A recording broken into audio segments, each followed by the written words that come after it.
Olá, pessoal, tudo bem? Sejam bem-vindos a mais um episódio do conteúdo especial do Imagem e Credibilidade. Semanalmente eu me encontro aqui com os jornalistas Rodolfo Lago e Alexandre Jardim. E a pauta de hoje tem tudo a ver com talvez o grande desafio do governo Bolsonaro no que diz respeito ao legislativo, que é o de convencer senadores, deputados, de que a proposta está sendo desenhada pela equipe de Paulo Guedes é melhor do que as propostas que já tramitam há alguns anos nas duas casas do Legislativo. O desafio também passa, obviamente, por tentar convencer a sociedade de que esta reforma tributária do ministro Paulo Guedes pode corrigir distorções e, principalmente, diminuir o impacto dos tributos sobre áreas essenciais, sobre a folha de pagamento, por exemplo. Será que o discurso do governo até aqui vem conseguindo convencer parlamentares e a população de uma maneira geral?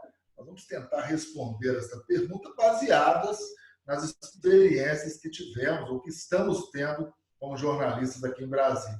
Vou começar então com o Alexandre Jardim. Jardim, bem-vindo. E aí, como você avalia até aqui o discurso, a comunicação do governo Bolsonaro no que diz respeito à reforma tributária? Primeiro, muito obrigado por estar aqui mais uma vez, né, Estevão, para a gente levar essa informação com foco na comunicação, no marketing, enfim, o profissional da nossa área. E eu vejo esse assunto muito importante, porque vai mexer com a vida de todo mundo e, de fato, é um case de comunicação institucional que o governo não está sabendo executar. Porque a comunicação institucional, ela pressupõe, principalmente quando mexe com a vida do cidadão, que você envolva a sociedade no que você quer aprovar. Uma matéria que vai para o Congresso Nacional, que precisa de apelo popular, que as pessoas precisam entender o que vai causar na vida delas, ou os reflexos que vão ter nas suas vidas com relação a essa aprovação, o governo não está fazendo absolutamente nada. Ou seja, tinha que estar tendo uma política que tivesse a comunicação institucional como prioridade. A gente até falou isso no passado, quando foi o Ministério das Comunicações, aliás, quando foi migrado para o Ministério das Comunicações a pasta da Secretaria de Comunicação da Presidência, que isso fosse tomar um corpo. Mas a reforma tributária seria o grande teste. E nós não estamos vendo absolutamente nada disso. Teria que ter campanhas nos grandes veículos, discussões com comunicadores, enfim, um diálogo mais proativo no sentido de convencer a sociedade, como já foi feito no passado em outros governos, com relação à reforma da Previdência, mostrando que os impactos da reforma tributária são positivos para a sociedade. A reforma da Previdência, por exemplo, a gente sabe, causava uma série de discussões, muitos embates, e o governo daquela época soube fazer uma campanha institucional que conseguiu reverter, inclusive no Congresso Nacional, os votos contrários a ele. Então, acho que é esse o mote do que está faltando no governo, comunicação institucional, Estevão. Deixa eu aproveitar até o gancho que o Jardim me deu, Rodolfo, seja bem-vindo também.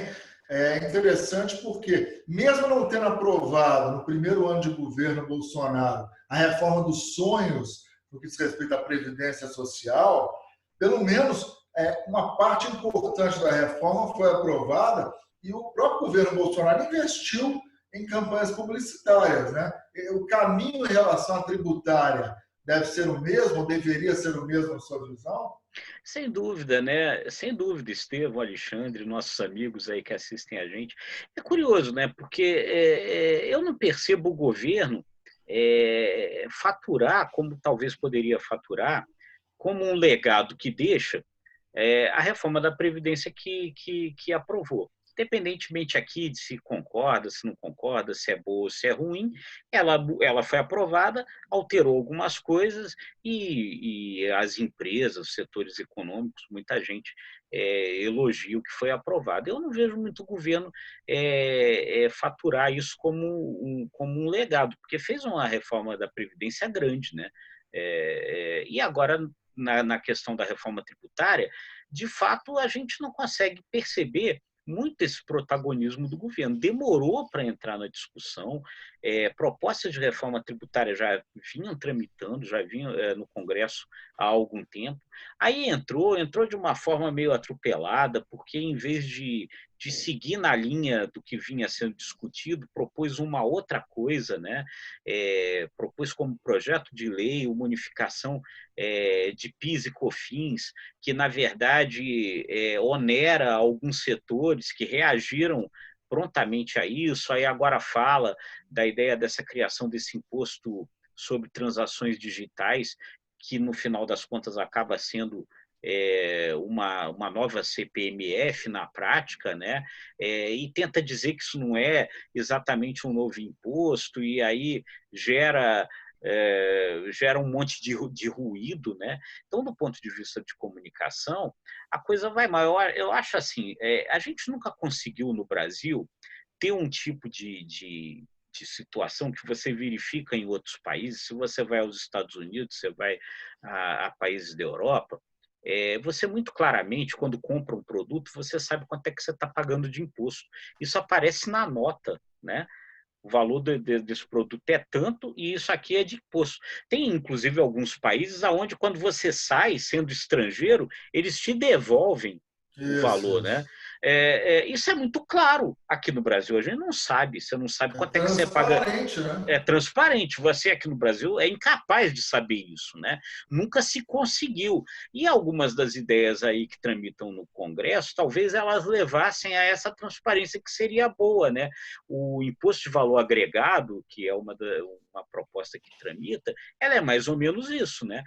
Sobre o valor de cada produto, tem ali uma alíquota que vai aparecer muito claramente na nota fiscal, né? Isso é uma coisa que a gente nunca conseguiu fazer. E a proposta do governo, de novo, não faz, porque, na verdade, ela não cria um imposto desse, ela cria outros tributos, e o nosso grande problema é que a gente tem um mundo de imposto e não sabe que impostos são e nem sabe onde paga. O Alexandre Jardim, na sua visão, o governo já perdeu o discurso da comunicação da reforma tributária? Eu faço essa pergunta porque nesta semana o presidente da Câmara já detonou esse novo imposto aí que o governo está propondo sobre transações digitais, falou que é um jeitinho, né? Diz que só falta dar um nome estrangeiro para esse imposto. E o ex-secretário da Receita Federal, Everardo Maciel, disse o seguinte: a reforma eleva imposto de escola e diminui de carro de luxo. Acho que todo mundo entende essa comparação, né, Alexandre? Estevão, diante da sua pergunta, eu respondo claramente. O governo tem como reverter? Sim, mas aí ele vai ter que fazer o que ele está fazendo na política, que é chamar os profissionais do ramo. O que tem acontecido no governo é que o governo não tem profissionais do ramo da comunicação dentro do governo. A gente criou uma grande expectativa com o deputado Fábio Faria indo para o Ministério das Comunicações, mas o fato é que o governo investe muito da sua capacidade para as mídias sociais, para uma forma de comunicação que é importante, mas não consegue fazer a comunicação imediata no momento, por exemplo, desse. Então, neste momento, são grandes veículos, é a grande mídia, e para isso tem que ter agência de publicidade, tem que ter uma campanha, tem que ter uma estratégia, tem que ter comunicação institucional. Portanto, respondendo a sua pergunta, Estevão, tem como reverter, sim, mas para reverter, teria que ter os profissionais ao lado. E ao que eu vejo hoje, pelo menos ao que nós apuramos aqui em Brasília, é que esses profissionais não estão ativos dentro do governo. Portanto, numa reforma que já está tramitando, isso teria que ter sido pensado mais ou menos um mês atrás. Ainda há tempo, mas só se os profissionais estiverem juntos. Rodolfo Lago, a comunicação do governo já foi para o brejo ou dá para reverter? Dá para reverter. Agora, se cola, né, Estevão? Você falou sobre essa frase do Everaldo Maciel. Everardo Maciel pega e resume o que o governo está propondo, dizendo que aumenta imposto de escola e diminui imposto de carro de luxo. Se cola uma ideia dessa, muito simples, né? Essa cabe num tweet, né? Essa ideia aí, morreu a coisa, né? Porque ninguém vai querer apoiar uma proposta que aumenta o imposto de escola e diminui o imposto de carro de luxo.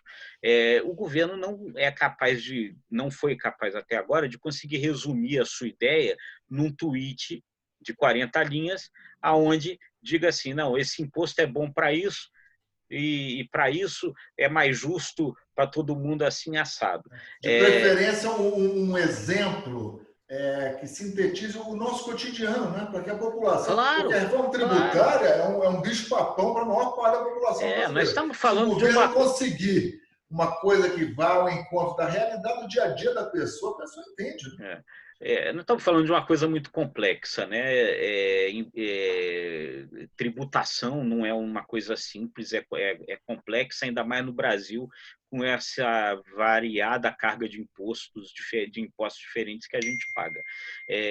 Então, aí, como falou o Alexandre Jardim, precisaria realmente ter um trabalho profissional de comunicação. Primeira coisa que está faltando ainda, que o governo ainda não definiu. Quem é o porta-voz da reforma tributária? É o ministro Paulo Guedes? É o Afif Domingos, que é assessor do Paulo Guedes? Quem é o porta-voz? Quem vai falar por isso? Primeiro ponto básico de comunicação, eleger um porta-voz. Né? A gente já falou disso aqui em outras ocasiões a respeito de outras coisas. Isso é básico, não tem. Segundo, qual é a ideia central? Né? Essa ideia central que se resume como Everaldo Maciel fez aí. Qual é a ideia central? O que resume o que a gente quer para a gente trabalhar nos vários meios de comunicação como ideia central? Não tem. Estamos tratando de um tema complexo, né? Tema complexo, muitas vezes, você não consegue resumir tão facilmente. Então, precisaria chamar os colunistas de economia, as pessoas aí que debatem, que conhecem esse assunto, para explicar o que você quer. Mas o governo acha que essas pessoas são inimigas. Então vai falar com quem? Foi bom, tudo Jardim. complicado.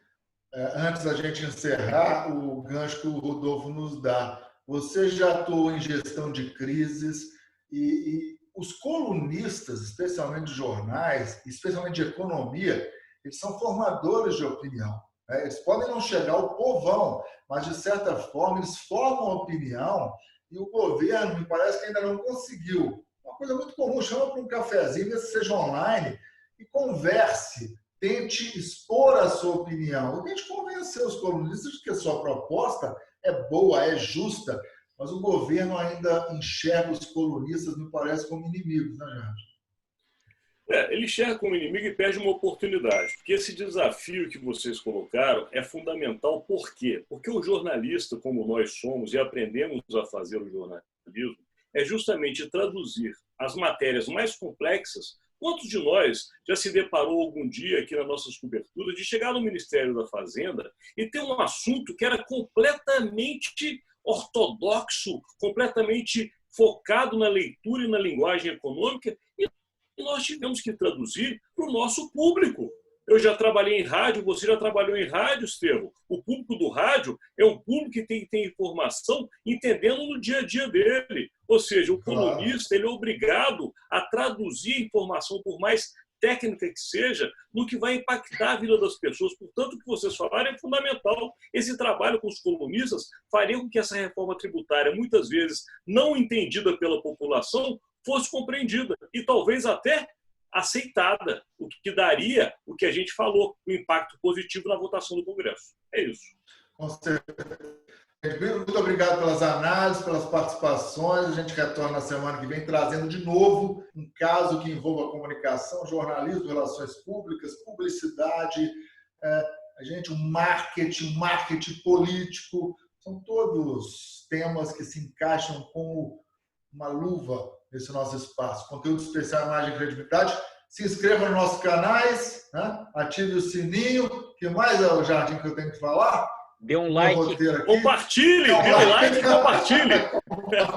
Dê um like e entre no nosso site, gente, imagemcredibilidade.com. Por que é importante? Porque lá nós temos todos os nossos vídeos, nossos áudios arquivados.